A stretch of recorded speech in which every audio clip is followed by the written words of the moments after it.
First, communicate, and then over-communicate. I talk a lot about communication here in these blogs because it is so vital and important from a leadership standpoint, the amount you do and how you do it. And recently, I talked about some organizational changes that we've been making at Service Express, part of our growth that we're having in 2021, and talked about the difference between not rushing, moving fast and not rushing, but also not waiting. And through that communication of those organizational changes, I also wanted to talk about communication.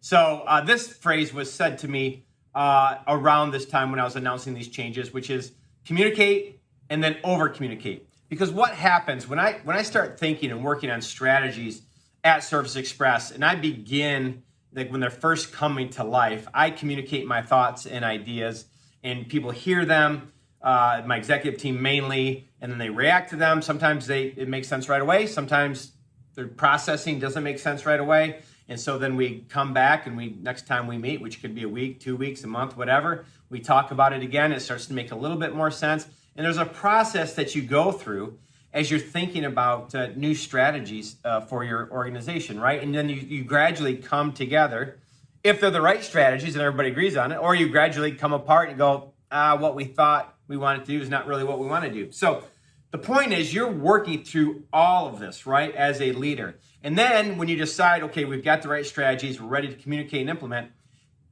you go out and communicate it, right? So then you have to remember that people are hearing it for the first time and they need to process it. And so they need to hear it, kind of process it. They need follow-up, ask for questions, ask for commentary. The mistake I see that leaders make most often is they drop a new communication on a strategy or an idea, or whatever it is, and it's all clear in their mind because they've been working on it for months, and they drop it on their team and expect their team to pick it up like that when they themselves didn't pick it up like that, right? But they drop it, expect you to understand, and they move on. They move on too fast and get going, and people are left to sort out details and think about questions and fill in gaps and really process that. And so that's why it's so important to, in my opinion, communicate and then come back and over communicate, which means follow-up meetings, follow-up conversations, walk around conversations, check-ins that can be later that day, the next day, later that week, the next week. It's an ongoing process. And I think one of the biggest mistakes I see leaders make is they do not communicate enough. They think I've said it,